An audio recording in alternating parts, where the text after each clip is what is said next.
All right, so finally getting back to this bait. It has been a minute. I can tell you, I've just been busy. I just took a double handful of crankbaits that I've been painting, took them into the house because I got to get split rings and hooks on them and, fish with them. It's raining again. It's just, it's that time of year. I thought we were past this, and then now here we are. So I got this all plugged together. It's all glued up. It's ready to go. We're going to take it, put it on the band, or the... Today, Junior? belt sander. Man, one of those days. Gonna get it on the belt sander. We're gonna start shaping it up, getting it more closely resembling the original version. Do the Dremel tool around all that. You've seen it all in the other video, so we're gonna skip past that and get back to the point where this thing is ready for the new element of this bait, which is gonna be that hinge.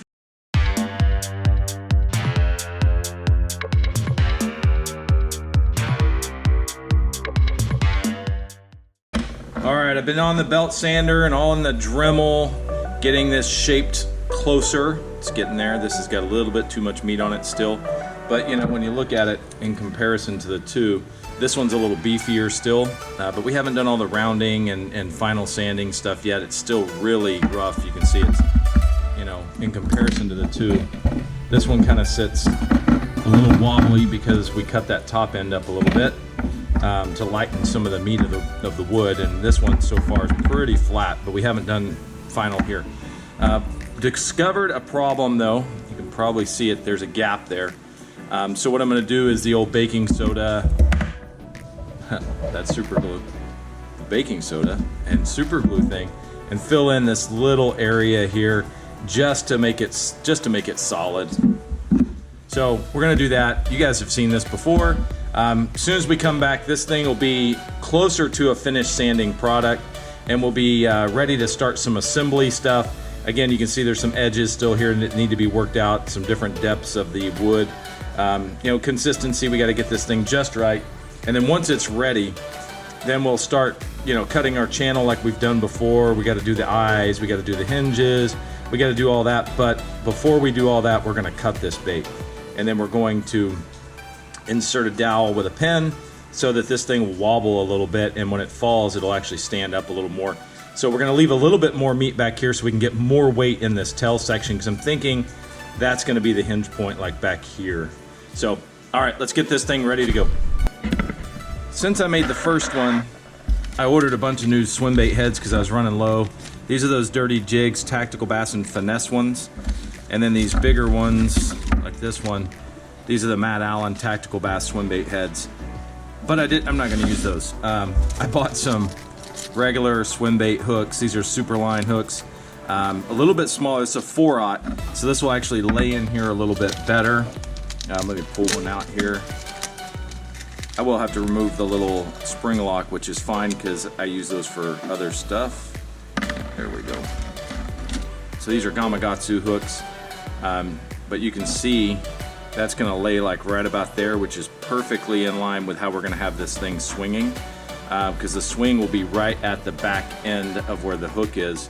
Once that's buried down in there, about like that, hard to see there, but that hinge will be, actually it'll be a little bit further forward, right there, and that hinge will be right at the back of that, so it'll still be able to swing without bumping the line tie or your line or the hook. So anyway, we're almost to that point. I just wanted to show you the hook we're going to be using. It's a super line hook, so it's super stout.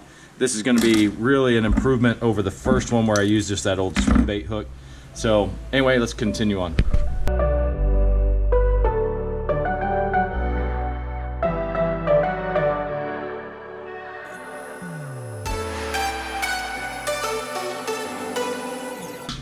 All right, you saw we just cut this piece off. Now we're going to take the Dremel and bevel out, let me get this piece here, bevel out a section that'll be big enough to fit this piece of dowel that's going to act as our hinge to allow the bait to move. So I need to cut a piece here. I'm going to cut it overly big. You guys don't need to see that. You've seen wood get cut before. But I'm going to cut this piece. That way we have a gauge when we're doing the Dremel to make sure it's going to fit right.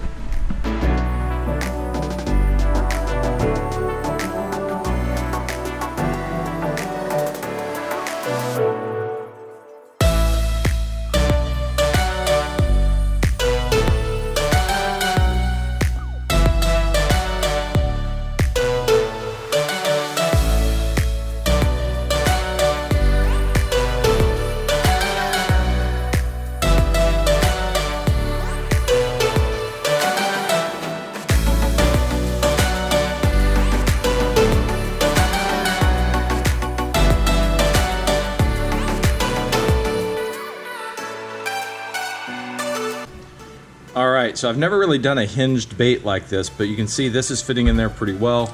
And then that, once they go together, that'll allow for about 45 degrees of movement up, which isn't ideal. I'd like to get more. I might taper this edge back a little bit just to create a little bit more amount of movement. But we'll see. Still thinking on that. I want to get it right. This has probably got to be a little bit deeper. You know, the deeper you go, then it's just all a hot mess as far as how it goes together. But I am going to taper this back. I just decided that. I'm going to taper it back a little bit to create a little bit more area of movement. And then we'll start cutting this. I've already marked it, as you can see there, for the 3 different pieces we're going to have. The outer 2 pieces will be glued in to this part, like this. And then the middle piece will be glued into the tail section, and that'll be the pivot point that allows it to rotate up and over.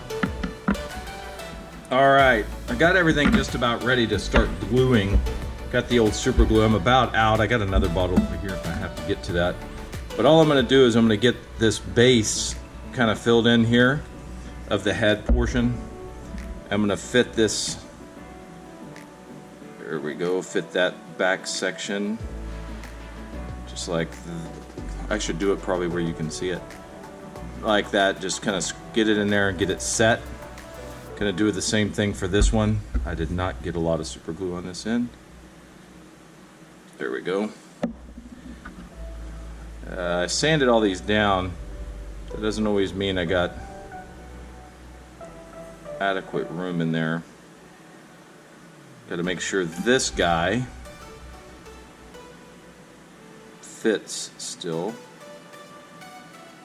Right, like that, and then we'll pull it out of there hopefully. There we go.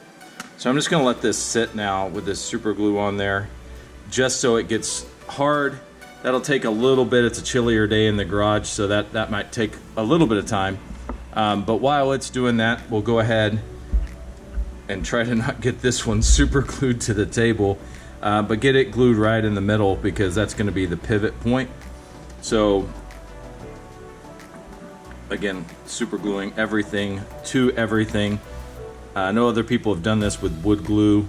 I'm trying, in my mind anyway, to make this stronger than some of the other people have done in the past. I saw Nate Marling did something similar to this a while back, and on Nate's bait, his hinge broke, and I'm trying to prevent mine from breaking. So that looks pretty centered. Just gonna give it a quick test fit. That's good. Everything will just dry for a little bit, and then we'll come back and start refining the final shape and all that good stuff. Okay, this is still drying, and I've done a little bit of refinement sanding. It's moving around pretty good, but I wanted to weigh it to see where we're at total weight right now. So we're at about half an ounce right now. You can see at 0.46 ounces. So what's going to happen is I'm going to have to put a substantial amount of weight into this so that it floats up, right? I may put some spot shot weight in just in this back end, just so that when it does rotate up like that, hopefully it rotates up that high. That's the goal. If it does rotate up that high, then we'll have you know, the little bit of weight back here wouldn't make a difference too much, because it's still the buoyancy, right?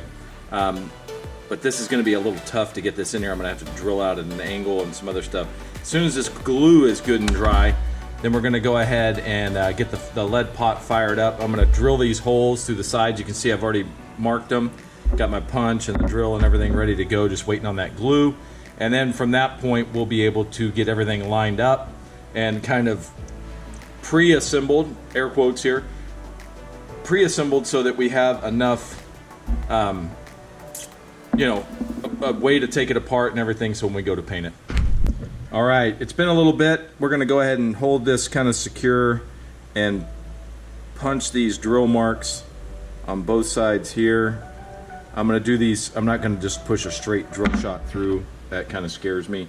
I'm trying to get everything lined up as good as possible so that when it does drill through and line up, it'll be good. So here goes the first one.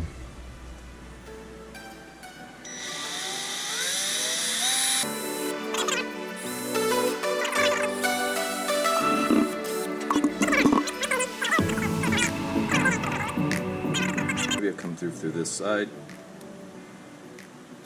Okay, so there we go. That's good. That's solid. Let's see how it's lining up here. Might need to wiggle it around a little bit. Hold your mouth just right. Maybe I need to just put a little bit of a bend in it as it comes through to catch that spot. Doesn't have to be perfect, just has to be close, because we're just pre-fitting, and there we go. So you can see it does allow that movement, which with some sanding and stuff it'll move a little better. All right, well, cool. Now I know it's at least lined up mostly right, and then we'll get this all glued together once we do final assembly. If I can get this back through again. Man, okay, there it goes. So once we do final assembly, I'm just going to turn this over a little bit so it doesn't bend out. There we go, now it won't come out. But we'll sand this down a little bit so everything fits a little looser, just so that hinge will work a little better. But look at that. That's going to be cool, right? Cool, cool, I'm happy. All right, so I got this blade on here and I drew the line down the center of this bait to cut out the spot for the hook over here. So let's get to it.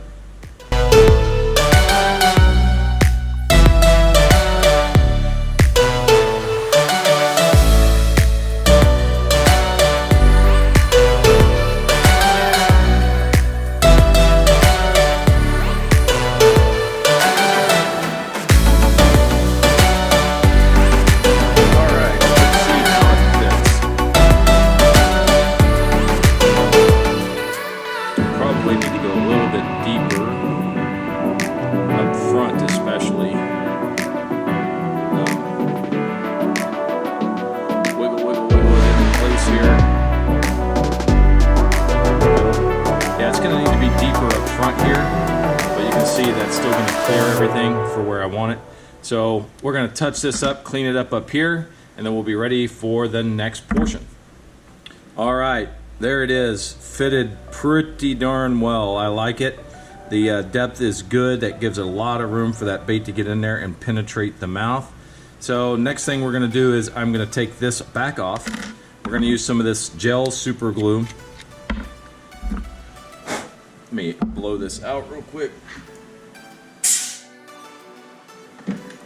And we are going to take this super glue and we're going to drizzle some in on this so we can get it lined up and kind of secured in there before we do the super glue and baking soda kind of finishing, if you will. All right, here we go. And unfortunately, I'm in the garage again. It's chilly, which means this gel glue kind of moves slow. So we're going to have to give it a second to kind of get moved into place.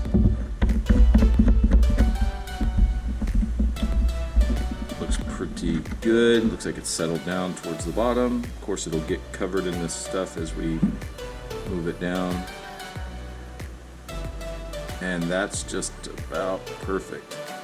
Wanted that hook set pretty darn level with the back of this bait. Now I'm getting it kind of a little bit, there we go. Just like that. I wanted it pretty much just like it is now, if I'd quit screwing with it.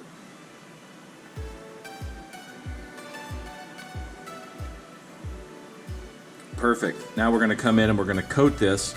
Now that that's set in there, we're going to take our baking soda and I'm just going to kind of fill in that area like that. I'm going to tap it around so it gets all over everywhere. I'm going to use this other super glue because this is a thin versus that gel.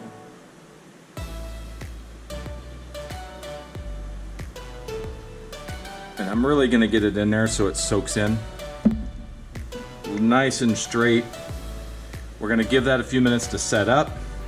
And then we're going to recoat and level it off so it's nice and pretty, and then we'll be ready for the, kind of the grooving and, the aesthetic portion of the bait. 1, 1, 2, 3, 4.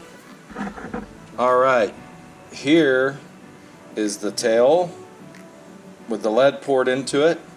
It weighed literally nothing. I put it on the scale and it said like 000 before. So now the tail itself is 0.6 ounces. Now here's the body, and I've sealed these two now, by the way, with the super glue. So I got to clean all that up. But here's the body. I added a very little bit of lead right there. So that weighs 0.56. That means we have 1.16 ounces worth of bait here, which in comparison is about 0.5 ounces. Well, I wish this thing would make up its mind. Yeah, about 0.5 ounces more than this one. Again, though, with less wood, I think it'll work really well.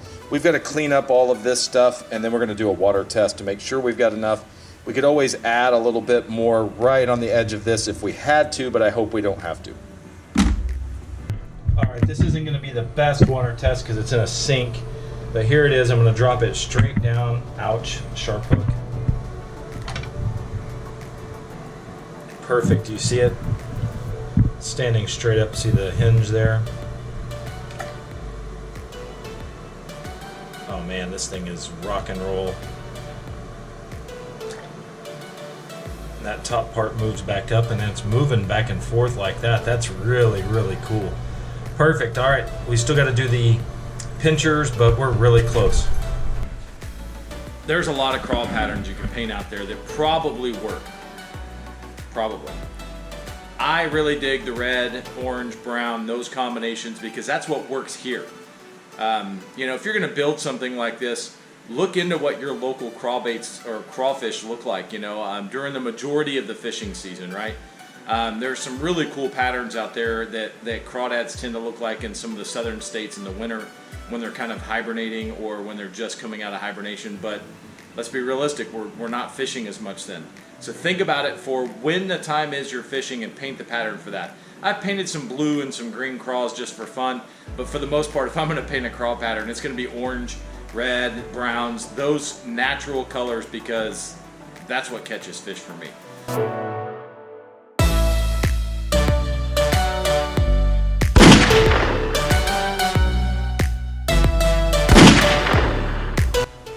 All right, you can see we got lots of orange here now. All right, I got this super small brush. I got a little piece of transfer paper here with a little bit of a drop of the paint on there. You know, I'm gonna do these little brass nails first just because they are gonna take a little bit to dry because I'm slathering it on pretty thick.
All right, so we've got our 2 primary pieces here. We'll loose fit all of that just to get it kind of in there before we actually do the final gluing. Sometimes, there we go, I was about to say, sometimes when you clear coat, it creates a little bit of a binding effect, but so far that's not the case. So we got that, we got this, we got to get these screwed in. Let me make sure I got the right ones. That should be the left one, that should be the right one. Our glue, got to make sure that's secured in there really well.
Well, here she is, folks. The Craw 2, prototype number 2. That's in there nice and hard. You can see the hinge point's no longer moving. It was moving before, but now we got it glued in there. And that's just enough movement to allow that bait to fall and plant just like that, which will allow that to rotate up and allow those to go floating in the air and all that good stuff. Now that it's cured up, I'll do a little water test just to remind you guys how she looks on a finished product, and then we'll see how she reacts out in the water.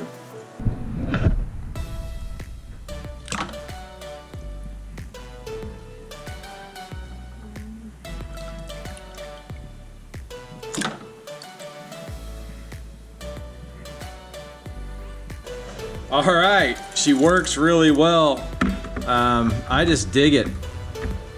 Call it the Muscle Man Craw. Look at that. This thing is really cool. I'm really happy with the way it turned out. I hope you guys liked it too. This is, you know, a unique bait. It's my design. It's, you know, a little bit funky, a little bit different, but I like it. And this improvement over the last one makes it that much more versatile. Now here's the problem. Even with the water test, and you see how it's sitting right there, even with the water test, it tends to want to float up a little bit like that. Now, get over there, muscle man. That's all right. That might be because the pinchers are so big and buoyant. I don't know, but I'm going to work on it, maybe for prototype number 3.